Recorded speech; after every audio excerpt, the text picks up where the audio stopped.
wabarakatuh. Om Swastiastu, salam budaya. Halo guys, balik lagi di channel YouTube aku, Adi Natasha Lutfiara Hardian. Di video kali ini aku ngewawancarain salah satu teman aku di jurusan fotografi angkatan 2018 isi Yogyakarta yang masuknya itu lewat jalur mandiri. Karena banyak request dan pertanyaan-pertanyaan tentang ujian mandiri diisi, jadi aku akhirnya ngewawancarain teman aku ini. Nanti itu isinya akan apa aja sih tes yang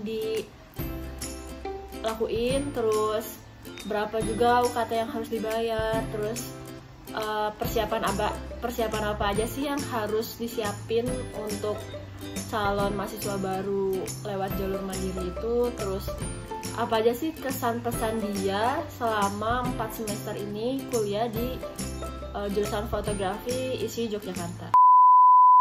Nama aku Siti Saleha, aku biasa dipanggil Ika. Aku orang Jogja asli.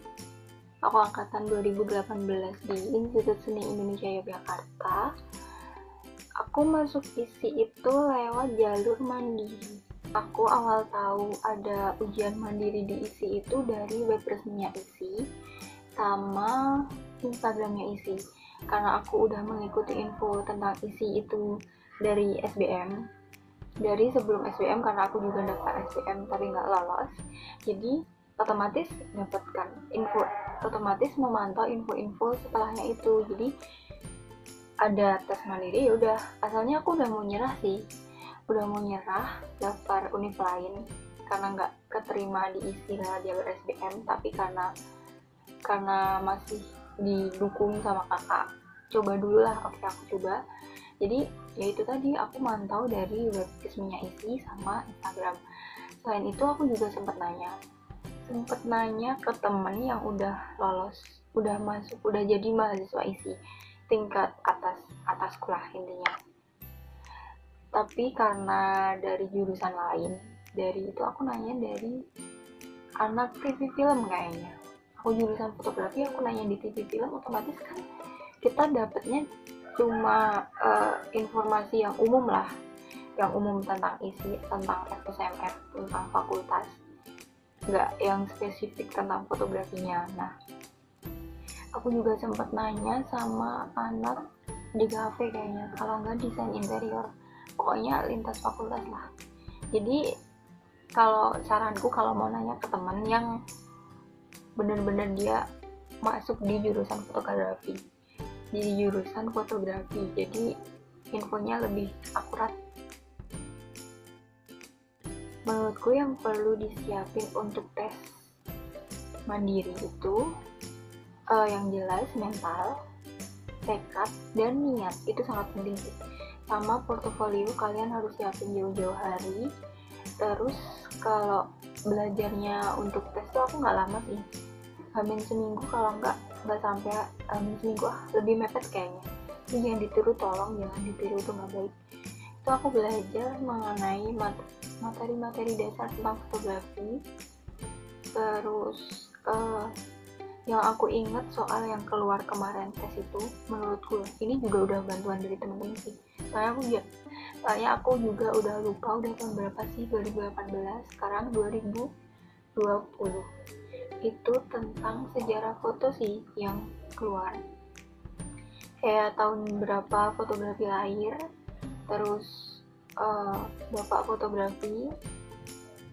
Tapi jadi kalau kalian mau belajar tentang pengertian itu, kalau pas kemarin aku belajar itu ya, kayak pengertian fotografi, pengertian close up, long shoot, medium shoot, ya iya kayaknya itu aku belajar tentang gitu. Jadi tapi nggak ada yang keluar pengertian itu, nggak keluar. Tapi pas aku ya nggak tahu nanti kedepannya, karena ya bisa jadi yang ngetes juga udah beda, yang buat soal juga udah beda kan ya itu.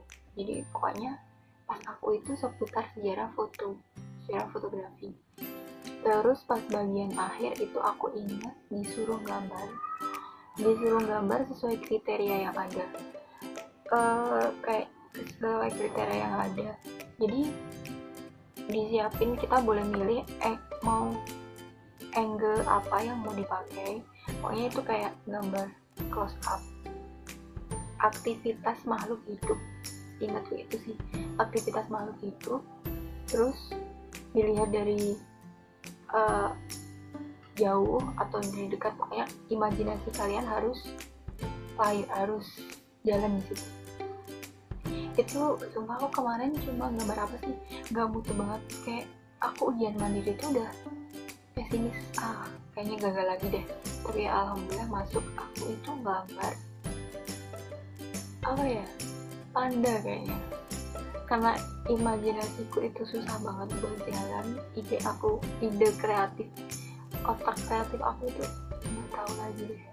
Itu aku gambar panda lagi makan bambu, kayaknya iya. Itu pun karena aku ngeliat, jadi depanku yang juga tes, dia pakai baju panda. Jadi aku muncul itu, oke, aku gambar panda aja, terus aku reka sendiri. Jadi ini gitu, aku gambar panda lagi makan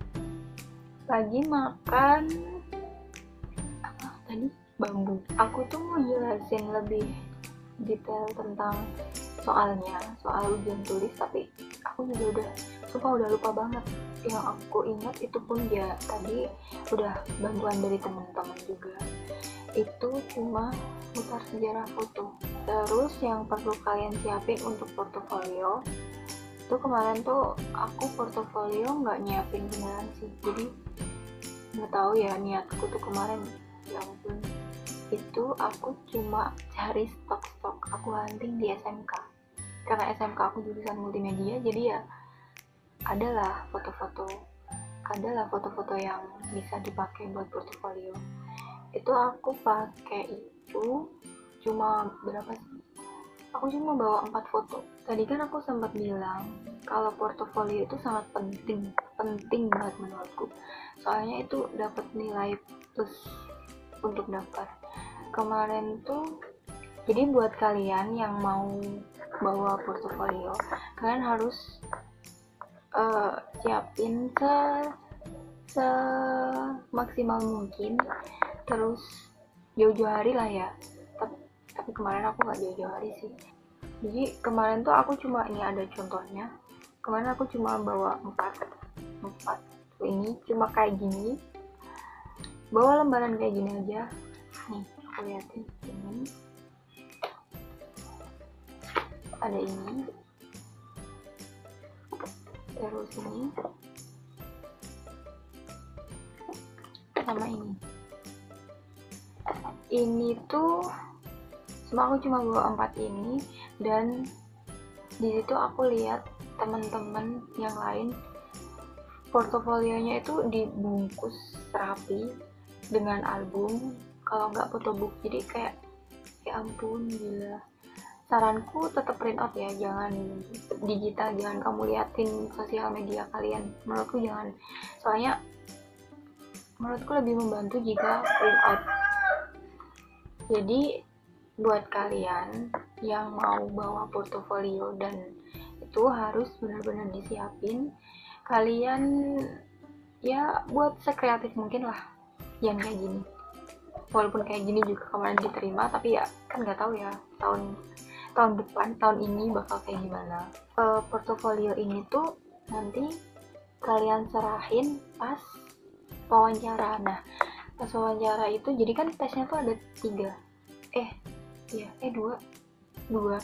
tes tulis sama tes wawancara. Portofolio itu sebenarnya opsional, tapi harus gimana ya gitulah.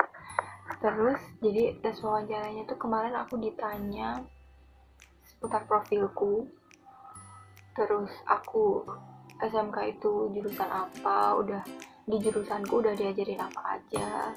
Terus yang paling aku ingat itu aku disuruh ngomong pakai bahasa Inggris. Sumpah ya, di situ udah nggak tahu lagi, aku dari SD paling nggak suka bahasa Inggris dan nggak bisa juga sih itu. Jadi ya aku ngomong Inggris adanya sengertiku aja itu.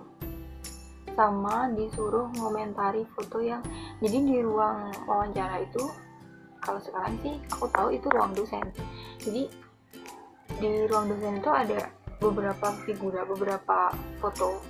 Nah di situ kemarin nggak tahu aku memilih apa, kayaknya dikasih dua, ini kamu mau milih foto yang ini apa yang ini. Nah aku milih itu, aku ingat ada kayak apa ya, beteng, bukan beteng sih, pokoknya di situ pohon beringin, kayaknya serem lah pokoknya. Nah di situ aku suruh komentari foto itu.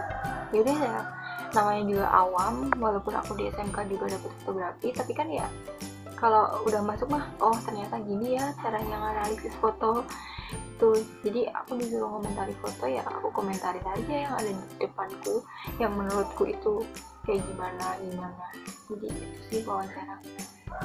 Cuma asalnya tuh soalnya nggak susah, tapi ya karena deg-degan, kita apa sih, berhadapan dengan orang baru, bukan orang baru ya, berhadapan sama orang yang menurutku paling menegangkan, yaitu pas aku disuruh ngomong bahasa Inggris. Karena aku gak bisa bahasa Inggris ya jadi ya kayak gitu lah. Aku itu nunggu pengumuman antara kurang lebih 2 bulanan lah ya, soalnya itu tanggal 4 Juni sampai 10 Juli itu pembukaan pendaftaran. Nah 10 Julinya itu hari terakhir banget ngumpulin berkas-berkas pendaftaran. Aku pendaftaran itu bayar 200.000 untuk biaya tes. Habis itu pas udah keterima, oh ya, pengumuman tanggal 2 Agustus ya, 2 bulanan kan ya. Terus pas udah keterima itu aku bayar 100.000 buat asuransi mahasiswa sih katanya ya, di pedomannya asuransi mahasiswa. Jadi kalau kita udah keterima nih, jadi kita tuh registrasi ulang. Di situ kita nyerahin semua berkas-berkas yang dibutuhkan sesuai yang tertera pada pedoman yang diupload di web isi. Biasanya udah lengkap itu. Terus jadi nyerahin berkas-berkas sama bayar uang 100.000 itu, sama nyerahin slip bukti pembayaran UKT pertama. Aku itu dapat 500.000. UKT tertinggi di jurusan fotografi itu tuh 3,5 juta. Nah terus kalau nggak salah sekarang jalur mandiri itu ada uang pangkal antara 5 juta sampai 7 juta ya, kayaknya kemarin aku sempat baca di brosur terbarunya. Terus jadi pas registrasi ulang itu kita nanti disuruh foto buat KTM, sekalian fotonya pakai almet. Di situ disediain almet dari yang terkecil ukuran S sampai nggak tahu aku berapa. Jadi milih almet, habis itu foto buat KTM. Nah sambil bawa apa sih, NIM, udah dapet NIM ya, sambil bawa NIM. Jadi nanti kita masuk, beberapa bulan kemudian kita dapet KTM-nya. Kesan aku selama 4 semester, yang awal ya semester 1 yang jelas kaget ya, jelas kaget dong.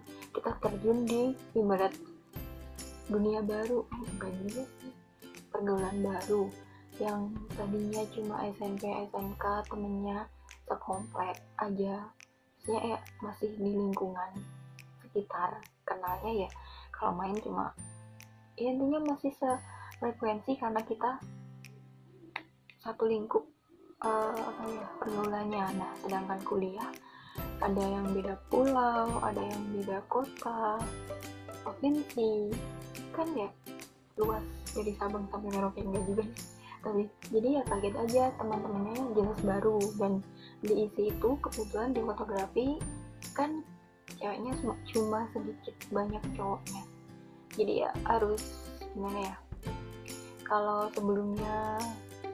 sebelumnya tidak mudah bergaul dengan lawan jenis, di situ kita harus dipaksa Nah, awal semester itu kaget ya karena itu. Terus kita jalan semester 1 udah disuruh pameran. Di situ pameran namanya pameran perdana ya. Ya nyiapinnya ya bener-bener kan nggak tahu apa-apa kan ya, dan otomatis tetap otomatis di saat itu sih kita dibimbing sama cutting. Nah, jadi ya di situ kita diajarin gimana display ya. Pokoknya satu minggu buat kurang lebih lah 1 minggu bener-bener kita kayak jarang tidur, jarang pulang, gak pernah mandi. Ya itu susahnya, tapi mantap sih. Kayak apa ya, gak bakal bisa dilupain itu pameran perdana. Gak tahu ya, tapi angkatan selanjutnya ada perdana. Jadi kalau di ISI itu kita semester 1, 2, 3 diwajibkan untuk, gak diwajibkan sih sebenarnya, tapi gak mungkin kan kita gak mau. Soalnya itu tugas akhir, tugas UAS. Kita disuruh pameran. Nah, itu pameran semester 1 pameran perdana.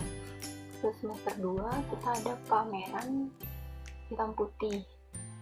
Ya karena udah lebih berpengalaman dari kita ambil, kan kalau pameran perdana itu satu fakultas, sedangkan pameran yang kedua ketiga itu cuma di satu angkatan fotografi.